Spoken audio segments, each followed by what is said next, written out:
Hello friends, എല്ലാവർക്കും ഇന്നത്തെ വീഡിയോയിലേക്ക് സ്വാഗതം. ഈ ഒരു ഫോട്ടോയിൽ കാണുന്ന പെൺകുട്ടിയുടെ പേരെന്ന് പറയുന്നത് ജുങ്കോ ഫുട്ടൂര എന്ന് പറയുന്ന പെൺകുട്ടിയാണ്. ഈ ഒരു പെൺകുട്ടിയെക്കുറിച്ച് കേട്ടിട്ടുള്ളവർ കാണാമായിരിക്കും. കേൾക്കാത്തവർക്ക് വേണ്ടിയാണ് ഈ ഒരു വീഡിയോ എന്ന് പറയാൻ. പ്രത്യേകിച്ച് ഈ കുട്ടിക്ക് നടന്ന ഒരു ക്രൂരതയെപ്പറ്റി അതും പ്രത്യേകിച്ച് പെൺകുട്ടികളെ അറിയേണ്ടത് നിർബന്ധമായിട്ടുള്ളൊരു കാര്യമാണ്. അങ്ങനെ എന്താണ് ഈ ഒരു പെൺകുട്ടിക്ക് ക്രൂരത നടന്നതെന്നുള്ളൊരു കാര്യമാണ് ഇന്നത്തെ വീഡിയോയിൽ ഞാൻ പറയാൻ പോകുന്നത്. ഒട്ടും വൈകാതെ വീഡിയോയിലേക്ക് പോകാം.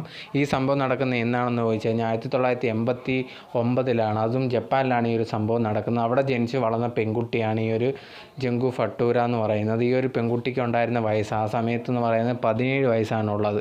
ഈ പെൺകുട്ടിയെക്കുറിച്ച് പറയുകയാണെങ്കിൽ ഒരു സാധാരണ മിഡിൽ ക്ലാസ് കുടുംബത്തിലാണ് ജീവിച്ചത്. അതുകൊണ്ട് തന്നെ ഭയങ്കരമായിട്ടുള്ള ദാരിദ്ര്യവും കാര്യങ്ങളൊക്കെ ഉണ്ടായിരുന്നു. 17 വയസ്സുള്ളപ്പം തന്നെ എന്ത് ചെയ്യുന്നു പറഞ്ഞാൽ ജോലിക്കൊക്കെ വീട്ടുകാരെ സഹായിക്കാൻ വേണ്ടി റെസ്റ്റോറൻറ്റുകളിലെല്ലാം ജോലിക്കും അങ്ങനെ പോയിക്കൊണ്ടിരുന്ന ഒരു പെൺകുട്ടിയാണ് ഈ ഒരു ജുങ്കോ ഫട്ടൂര എന്ന് പറയുന്നത്. സോ എന്താണ് ഈ ഒരു പെൺകുട്ടിക്ക് സംഭവിച്ചതെന്ന് പറഞ്ഞു കഴിഞ്ഞാൽ, ഈ ഒരു മെയിനായിട്ട് ഒരു കാര്യം പറയുകയാണെന്ന് പറഞ്ഞാൽ പെൺകുട്ടി കാണാൻ ഭയങ്കര സുന്ദരിയായിരുന്നു. അതുകൊണ്ട് തന്നെ ആൾക്കാർക്ക് അവിടെ ഉണ്ടായിരുന്ന കുട്ടികൾക്കും എല്ലാവർക്കും ഈ ഒരു പെൺകുട്ടിയെ ഭയങ്കരമായിട്ട് നോട്ടമുണ്ടായിരുന്നു. ഇങ്ങനെ ഇരിക്കുന്ന സമയത്താണ് ഈ ഒരു സ്കൂളിൽ, ഈ ഒരു പെൺകുട്ടി പഠിച്ച സ്കൂളിലുണ്ടെങ്കിൽ കുറേ അധികം ചെറുപ്പക്കാർ പെൺകുട്ടിയെ പ്രപ്പോസ് ചെയ്തിട്ടുണ്ട്. പക്ഷേ ആ ഒരു പയ്യന്മാരോടൊക്കെ എന്ത് ചെയ്ത് റിജക്റ്റ് ചെയ്തിരുന്നായിരുന്നു ഒരു പെൺകുട്ടി. അങ്ങനെ ഇരിക്കുന്ന സമയത്താണ് ഒരു പയ്യനുണ്ടെങ്കിൽ, ഒരു 17 വയസ്സുള്ള ഈ ഒരു പെൺകുട്ടിയുടെ ക്ലാസ്സിൽ തന്നെ പഠിക്കുന്ന പയ്യനുണ്ടെങ്കിൽ ഈ ഒരു ജുങ്കോ ഫട്ടൂരയെ പ്രപ്പോസ് ചെയ്യുന്നത്. പക്ഷേ ഈ ഒരു പെൺകുട്ടി ഭയങ്കര ക്വയറ്റായിട്ട് അല്ലെങ്കിൽ കാമായിട്ട് ഒന്നും തന്നെ എന്താ പറയുക, മര്യാദയ്ക്ക് എന്നാണ് ആ ഒരു വ്യക്തിയെടുത്ത് പറഞ്ഞത് എനിക്ക് താല്പര്യമില്ല എന്ന് പറഞ്ഞു റിജക്റ്റ് ചെയ്യുകയും ചെയ്തു. പക്ഷേ ഈ ഒരു പയ്യനുണ്ടെങ്കിൽ ഇത് ഭയങ്കരമായിട്ട് കാരണം എന്ന് പറഞ്ഞു കഴിഞ്ഞാൽ ഇവളുടെ ഭയങ്കര സൗന്ദര്യം എന്നുള്ള വിചാരമാണ്. അതുകൊണ്ടാണ് ഇവൾ ഇങ്ങനെയൊക്കെ സംസാരിച്ചത്. അതുകൊണ്ട് തന്നെ ഇവളുടെ സൗന്ദര്യം ഞാൻ നശിപ്പിക്കുന്നതായിരിക്കും എന്ന് പറഞ്ഞ് വെല്ലുവിളിച്ചിട്ടാണ് അവിടെയുള്ള കൂട്ടുകാരോടത്തൊക്കെ അവൻ പറഞ്ഞിരുന്നു. സോ അങ്ങനെ ഇരിക്കുന്ന സമയത്താണ് എന്ത് ചെയ്യുന്നതെന്ന് പറഞ്ഞ് ഇവനെക്കുറിച്ച് പറയുകയാണെങ്കിൽ, ഈ ഒരു പയ്യനെക്കുറിച്ച് പറയുകയാണെങ്കിൽ, ഇവനുണ്ടെങ്കിൽ അവിടുത്തെ ഒരു ജപ്പാനിൽ ഭയങ്കര വലിയൊരു ഗ്യാങ് ഉണ്ട്, യസുക്ക ഗ്യാങ് എന്ന് പറഞ്ഞ്. ആ ഒരു ഗ്യാങ്ങിൽ പെട്ടവനാണ് ഇവൻ. ആ ഒരു ഗ്യാങ്ങിനെ പറ്റി പറയുകയാണെങ്കിൽ അവർ ഭയങ്കരമായിട്ട് എല്ലാവരും പേടിക്കപ്പെടുന്ന ഒരു ഗ്യാങ്ങാണ്. അവിടുത്തെ ഭയങ്കരമായിട്ട് ക്രൈമും എല്ലാം ചെയ്യുന്ന ഒരു ഗ്യാങ്ങാണ്. ഇവരെ പോലീസിന് പോലും ഭയങ്കരമായിട്ടുള്ള പേടിയാണ്. സോ അങ്ങനെ ഇരിക്കുമ്പോഴത്തേന് ഇവരെക്കുറിച്ച് പറയുകയാണെങ്കിൽ ഏതെങ്കിലും ഒരു പെണ്ണൊക്കെ പോയി കഴിഞ്ഞാൽ അവളെ പിടിച്ച് വണ്ടിക്കകത്തൊക്കെ റേപ്പ് ചെയ്തതിന് ശേഷം നീ ഇനി വെളിയിൽ പറഞ്ഞു കഴിഞ്ഞാൽ നിന്നെ കുടുംബത്തോടെ കൊന്നുകളയും. അങ്ങനെയുള്ള ഭയങ്കരമായിട്ടുള്ള ഒരു ഗ്രൂപ്പാണ് ഇവരെ ഗ്രൂപ്പ് എന്ന് പറയുന്നത്. എല്ലാവർക്കും അവിടെ പേടിയാണ്. അതുപോലെ തന്നെ ഉണ്ടോ ആ വ്യക്തി ഉണ്ടെങ്കിൽ സ്കൂളിലൊന്നും ടീച്ചർമാരെ അടിക്കുകയൊന്നും ചെയ്തില്ല. കാരണം എന്ന് പറഞ്ഞാൽ ഇവൻ ആ ഗ്യാങ്ങിലുള്ളതാണ്. അങ്ങനെയുള്ള കാര്യം കൊണ്ട് സോ ഈ പയ്യൻ എന്ത് ചെയ്യുന്നു, ഈ പെൺകുട്ടിയെ എങ്ങനെയെങ്കിലും തനിക്ക് സ്വന്തമാക്കണം, താൻ വിചാരിച്ച രീതി ഇവളുടെ സൗന്ദര്യം മൊത്തം കളയാൻ ഇവിടെ ഉപദ്രവിക്കണമെന്നുള്ള ഒരു പ്ലാൻ ഇടുന്നു. ഈ പെൺകുട്ടി എന്തൊക്കെ ചെയ്ത് സ്കൂളൊക്കെ കഴിഞ്ഞിട്ട് വൈകുന്നേരം ഒരു റെസ്റ്റോറൻറ്റിൽ വർക്ക് ചെയ്യുന്നുണ്ട്. സോ അവിടെ ഉണ്ടെങ്കിൽ ഈ പെൺകുട്ടി ഇപ്പോഴും യാത്ര ചെയ്യുന്ന ഒരു സൈക്കിളിലാണ്. ഇവൻ്റെ കൂട്ടുകാരൻ്റെ അടുത്ത് പറഞ്ഞിട്ട് ആ സൈക്കിൾ എന്ത് ചെയ്യുക നശിപ്പിക്കാൻ പറഞ്ഞു. അങ്ങനെ എന്ത് ചെയ്ത് ഇവനുണ്ടെങ്കിൽ പോയി നശിപ്പിക്കുകയും ചെയ്തു. അതിനുശേഷം ഉണ്ടെങ്കിൽ ഈ പെൺകുട്ടി റെസ്റ്റോറൻറ്റിൽ ജോലി കഴിഞ്ഞ് രാത്രിയിൽ വെളിയിറങ്ങിയ സമയത്ത് തൻ്റെ സൈക്കിൾ ഭയങ്കരമായിട്ട് പഞ്ചറൊക്കെ ആയിട്ടിരിക്കുന്ന കണ്ട് നീ വീട്ടിലേക്ക് നടന്നു പോകണമെന്ന് വിചാരിച്ച് നടന്നു പോകുമായിരുന്നു. അങ്ങനെ പോയിക്കൊണ്ടിരിക്കുക. അത് ഇരുട്ടൊക്കെയാണ്, അവിടെ കാടും ഇരുട്ടൊക്കെയാണ്. സോ പോയിക്കൊണ്ടിരിക്കുന്ന ആ റൂട്ടിലുണ്ടെങ്കിൽ ഇവൻ പെട്ടെന്ന് ബൈക്കും കൊണ്ട് വന്നിട്ട് ഈ ഒരു പെൺകുട്ടിയുടെ അടുത്ത് സംസാരിക്കുകയാണ്. ഭയങ്കര സൗഹൃദമായിട്ടുള്ള രീതിയിലാണ് സംസാരിക്കുന്നത്. കാരണം നിനക്ക് എന്നെ ഓർമ്മയില്ലേ, നമ്മുടെ ഒരുമിച്ച് ക്ലാസ്സിലാണ്, നിന്നെ ഞാൻ വീട്ടിലോട്ടാക്കാമെന്ന് പറയുന്നത് കേട്ട ജുങ്കോ ഉണ്ടെങ്കിൽ ഓക്കെ ഭയങ്കരമായിട്ട് അവിടം വരെ എത്തിക്കാമല്ലോ. ഇപ്പം സൈക്കിളും പഞ്ചറായിട്ടിരിക്കുകയാണോ, എൻ്റെ കൂട്ടുകാരനായതുകൊണ്ട് അങ്ങോട്ട് എൻ്റെ ക്ലാസ്സിൽ പഠിക്കുന്ന ആ വ്യക്തിയായതുകൊണ്ട് എന്നെ വീട്ടിൽ കൊണ്ടെത്തിക്കുമെന്ന് വിചാരിച്ച് എന്ത് ചെയ്യുന്നു, ആ ഒരു വിശ്വസിച്ച് അവൻ്റെ കൂടെ ആ ഒരു സ്കൂട്ടിയിൽ കയറുകയും ചെയ്യുന്നു. അങ്ങനെ എന്ത് ചെയ്യുന്നു എന്ന് പറഞ്ഞാൽ ഇവൻ സ്കൂട്ടിൽ ഒരു ജുങ്കോയുടെ കൂടെ പൊയ്ക്കൊണ്ടിരിക്കുന്നു. അങ്ങനെ ഇരിക്കുന്ന സമയത്ത് ജുങ്കോ എടുത്ത് പറയുകയാണ് നമുക്കൊരു ഷോർട്ട് കട്ട് ഉണ്ട്, പെട്ടെന്ന് തന്നെ നിന്നെ ആക്കാമെന്ന് പറയുന്നത്. അത് കേട്ട് ജുങ്കോ ഓക്കെ എന്ന് പറയുന്നു. അങ്ങനെ കാട്ടിൻ്റെ വഴി കൂടെ പോയിട്ട് ഒരു വെയർ ഹൗസിലേക്കാണ് ചെല്ലുന്നത്. വെയർ ഹൗസിൽ ചെന്നതിന് ശേഷം ഈ ഒരു ജുങ്കോ എടുത്ത് എന്ത് ചെയ്യുന്നു, ഇവൻ ഭയങ്കരമായിട്ട് ശാരീരികമായിട്ട് ഉപദ്രവിക്കാൻ ശ്രമിക്കുന്നു. അങ്ങനെ എതിർക്കുന്ന സമയത്ത് ഇവൻ പറഞ്ഞൊരു കാര്യം, ഞാനാണെങ്കിൽ ഇങ്ങനെ യസുക്ക ഗ്യാങ്ങിൽ പെട്ടവനാണ്, നീ ഇപ്പോൾ എതിർത്താനുണ്ടെങ്കിൽ നിൻ്റെ കുടുംബത്തോടെ തന്നെ നിൻ്റെ കുടുംബത്തിലുള്ള എല്ലാവരും എന്ത് ചെയ്യും കൊല്ലുകയും ചെയ്യും. അതുപോലെ തന്നെ നിൻ്റെ അമ്മയൊക്കെ എന്ത് ചെയ്യും ശാരീരികമായിട്ട് ഉപദ്രവിക്കുക എല്ലാം ചെയ്യും.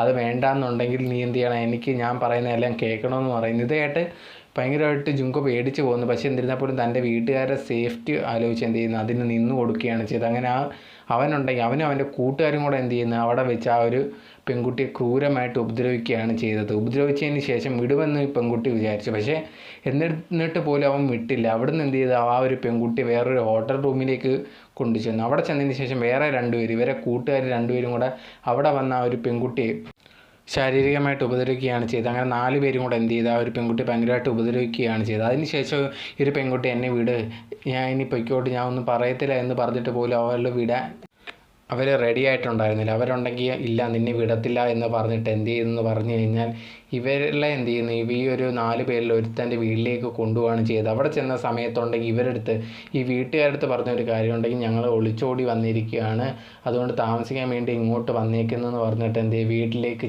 ചെന്നത്. ആ ഒരു 4 പേരിൽ ഒരുത്തൻ്റെ വീട്ടിൽ ചെന്നത്. എന്നിട്ട് മേളിൽ റൂമിലേക്ക് പോവുകയും ചെയ്തു. പോയതിന് ശേഷം എന്ത് ചെയ്യുന്നതെന്ന് പറഞ്ഞാൽ ഇതേ കണക്ക് ആ ഒരു പെൺകുട്ടി ഉപദ്രവിക്കാൻ തുടങ്ങിയതിന് ശേഷം ഈ ഒരു പെൺകുട്ടിയുടെ വീട്ടുകാർ പരാതി കൊടുക്കുമെന്നുള്ള ഒരു പേടി കാരണം ഇവരെന്ത് ചെയ്യുന്നു പറഞ്ഞാൽ ഈ ഒരു പെൺകുട്ടിയുടെ അടുത്ത് പറഞ്ഞു, നീ ഞങ്ങൾ പറയുന്ന കണക്ക് ചെയ്തില്ലെങ്കിൽ നിൻ്റെ വീട്ടുകാരെ കൊന്നു കളയും, അതുപോലെ തന്നെ എൻ്റെ അമ്മയെ ശാരീരികമായിട്ട് ഉപദ്രവിച്ചിട്ടേ കൊല്ലു, ഇങ്ങനെയുള്ള കാര്യങ്ങളൊക്കെ പറഞ്ഞിട്ട് ഇവളെ കൊണ്ട് ഇവളുടെ വീട്ടിലേക്ക് ഫോൺ വിളിപ്പിച്ചതിന് ശേഷം ഉണ്ടെങ്കിൽ അമ്മയടുത്ത് പറയുന്നു, ഞാൻ എൻ്റെ ഇഷ്ടത്തിന് ഒളിച്ചോടി പോവുകയാണ്, എനിക്കിനി നിങ്ങളോട് ജീവിക്കാൻ താല്പര്യമില്ലെന്ന് പറയുന്നു. ഇത് കേട്ട വീട്ടുകാർ ഭയങ്കരമായിട്ട് ഷോക്കാവുന്നു. അത് കഴിഞ്ഞിട്ട് ആ ഒരു പെൺകുട്ടി ഫോൺ കട്ട് ചെയ്യുകയും ചെയ്യുന്നു. വീട്ടുകാർ വിചാരിച്ച കാര്യം ഈ ഒരു പെൺകുട്ടി, അതായത് തൻ്റെ മോളുണ്ടെങ്കിൽ ഇങ്ങനെ ഒളിച്ചോടി പോയതാണ്, തങ്ങളോട് ജീവിക്കാൻ താല്പര്യമില്ലാതെ. പക്ഷേ യഥാർത്ഥത്തിൽ എന്ന് പറഞ്ഞാൽ അവർ തൻ്റെ മാതാപിതാക്കളെ കൊല്ലുമെന്ന് പറഞ്ഞ് ഭീഷണിപ്പെടുത്തി ഇങ്ങനെ ചെയ്യിപ്പിച്ചതാണ്. അതിനുശേഷം ഉണ്ടെങ്കിൽ ഈ ഒരു പെൺകുട്ടിയെ ക്രൂരമായിട്ട് പീഡിപ്പിക്കുകയാണ് ചെയ്തത്. അങ്ങനെ ഇരിക്കുന്ന സമയത്ത് ഇതിന് ശേഷം ഉണ്ടെങ്കിൽ ഇവൻ സ്കൂളിൽ വന്നതിന് ശേഷം ഈ ഒരു പെൺകുട്ടി എൻ്റെ കയ്യിലുണ്ടെന്ന് ബാക്കിയുള്ള ആൺകുട്ടികളുടെ അടുത്തൊക്കെ പറയും. ആ ആൺകുട്ടിയെ കൊണ്ട് ആ ഒരു സ്കൂളിലുണ്ടായിരുന്ന കുട്ടികളെ കൊണ്ട് മനപ്പുറം ഈ കുട്ടിയെ ഉപദ്രവിക്കുകയും ചെയ്തു. കാരണം അവരെടുത്ത് പറയും, ഞാൻ പറയുന്ന കണക്ക് ഈ ഒരു പെൺകുട്ടിയെ ഉപദ്രവിച്ചില്ലെങ്കിൽ നിങ്ങളുടെ വീട്ടിലുള്ളവർ ഞങ്ങൾ കൊല്ലൂന്ന് പറഞ്ഞ് എന്ത് ചെയ്യും ആ ഒരു പയ്യന്മാരെയും ഭയങ്കരമായിട്ട് പീഡിപ്പിക്കുകയും ചെയ്തു. അങ്ങനെ ആ ഓരോ പയ്യന്മാരെ കൊണ്ടുവന്ന് ഈ ഒരു വീട്ടിനകത്ത് മേലത്തെ റൂമിൽ ഈ ഒരു പെൺകുട്ടി അവരെല്ലാവരും വന്ന് ഓരോ പ്രാവശ്യമായിട്ട് ക്രൂരമായിട്ട് പീഡിപ്പിക്കുകയാണ് ചെയ്തത്. അതും നിങ്ങൾ ആലോചിച്ച് നോക്കണം, ഒരു 400 പ്രാവശ്യമാണ് ഈ ഒരു പെൺകുട്ടിയെ പീഡിപ്പിക്കപ്പെട്ടതെന്നാണ് പറയുന്നത്. അത് എത്ര ദിവസമാണെന്ന് പറഞ്ഞു കഴിഞ്ഞാൽ 40 ദിവസം കൊണ്ട് 400 പ്രാവശ്യമാണ് ഈ ഒരു പെൺകുട്ടിയെ പീഡിപ്പിക്കപ്പെട്ടത്. സോ എന്തെന്ന് പറഞ്ഞാൽ ഒരു പെൺകുട്ടി ആ വീട്ടിൽ വന്നതിന് ശേഷം ഒരു നേരം പോലും ഡ്രസ്സ് ഇടാതെ അങ്ങനെ തന്നെയാണ് ആ ഒരു പെൺകുട്ടി തന്നെ കടന്ന് വരുന്നവരും പോകുന്നവരും എല്ലാം പീഡിപ്പിക്കുക. അങ്ങനെ അതുപോലെ തന്നെ ബാക്കിയുള്ളവർ ഭീഷണിപ്പെടുത്തിയാണ് ഇത് ചെയ്യിപ്പിക്കുന്നത്. ഇങ്ങനെ പൊയ്ക്കൊണ്ടിരിക്കുന്ന സമയത്ത് എന്തോ ക്രൂരതകളും ചെയ്തുകൊണ്ടിരിക്കുന്നത്. ഇതെന്ന് പറഞ്ഞു കഴിഞ്ഞാൽ ഈ ഒരു പെൺകുട്ടി ആ സമയത്ത് അവിടെ ഭയങ്കരമായിട്ടുള്ള തണുപ്പായിരുന്നു. അതുകൊണ്ട് ഈ ഒരു നഗ്നയായി പെൺകുട്ടി വെളിയിൽ എന്ത് ചെയ്ത് മഞ്ഞത്ത് ഇടുകയും അങ്ങനെയുള്ള കാര്യങ്ങൾ ചെയ്യുന്നു. അതുപോലെ തന്നെ ഒരു സമയത്ത് ഈ ഒരു പെൺകുട്ടി എന്ത് ചെയ്യുന്നു പറഞ്ഞ് ഇവരെല്ലാം ഉറങ്ങിയെന്ന് വിചാരിച്ച് പെട്ടെന്ന് ചാടി എണീറ്റ് അവിടെ ഉണ്ടായിരുന്ന ഫോൺ എടുത്ത് പോലീസിനെ വിളിച്ചപ്പോൾ ഇവർ കാണുന്നു. അത് കണ്ടതിന് ശേഷം ഇവർ തട്ടിപ്പറിച്ചതിന് ശേഷം ഫോൺ കട്ട് ചെയ്യുകയും ചെയ്തു. പോലീസ് തിരിച്ച് വിളിച്ചപ്പോൾ ഇവർ പറഞ്ഞു റോങ് നമ്പറാണെന്ന്. സോ ഇത് ഭയങ്കരമായിട്ട് ദേഷ്യമായി ഇവർക്ക്. എന്തെന്ന് പറഞ്ഞാൽ ഒരു പെൺകുട്ടിയുടെ കാലുകൾ 2 കത്തിക്കുകയാണ് ചെയ്തത്. അതുകൊണ്ട് തന്നെ ഈ ഒരു പെൺകുട്ടിക്ക് നടക്കാനൊന്നും തന്നെ പറ്റിയില്ല.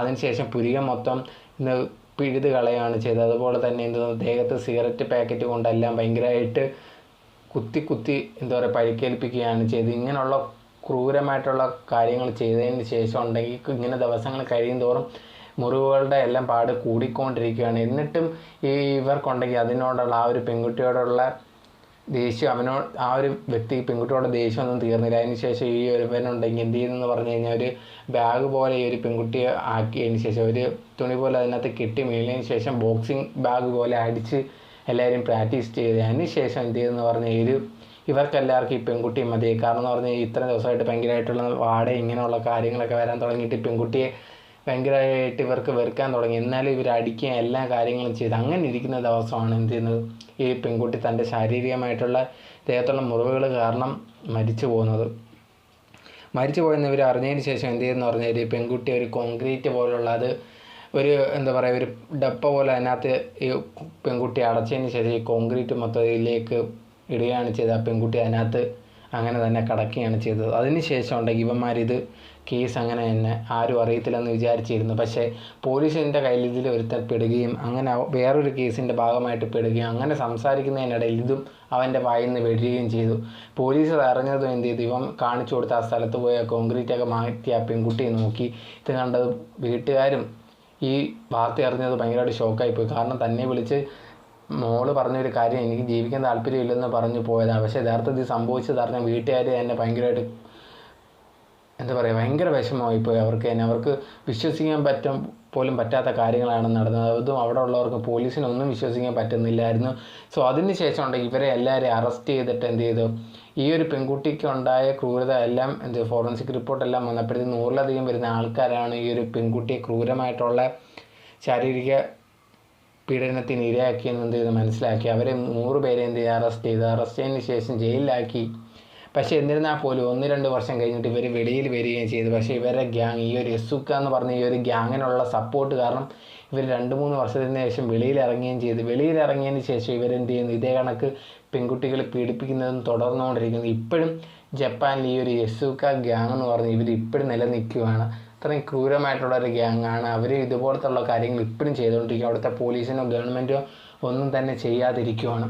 സോ ഈ ഒരു പെൺകുട്ടിക്ക് നടന്ന ക്രൂരത കേട്ടാൽ പല പെൺകുട്ടികൾക്കും ഇങ്ങനെ ഒരു ക്രൂരത ആർക്ക് തന്നെ നടക്കാൻ പാടില്ലാത്തതാണ്. സോ ഇപ്പോൾ ഇത് കേൾക്കുന്ന പെൺകുട്ടികൾ തന്നെ ഭയങ്കര ഷോക്കായി. പെൺകുട്ടികൾ മാത്രമല്ല, എല്ലാവരും ഷോക്കാവുന്ന ഒരു കാര്യമാണ്. സോ ഇത് കേട്ടപ്പോൾ നിങ്ങളിലേക്ക് എത്തിക്കണമെന്ന് തോന്നി.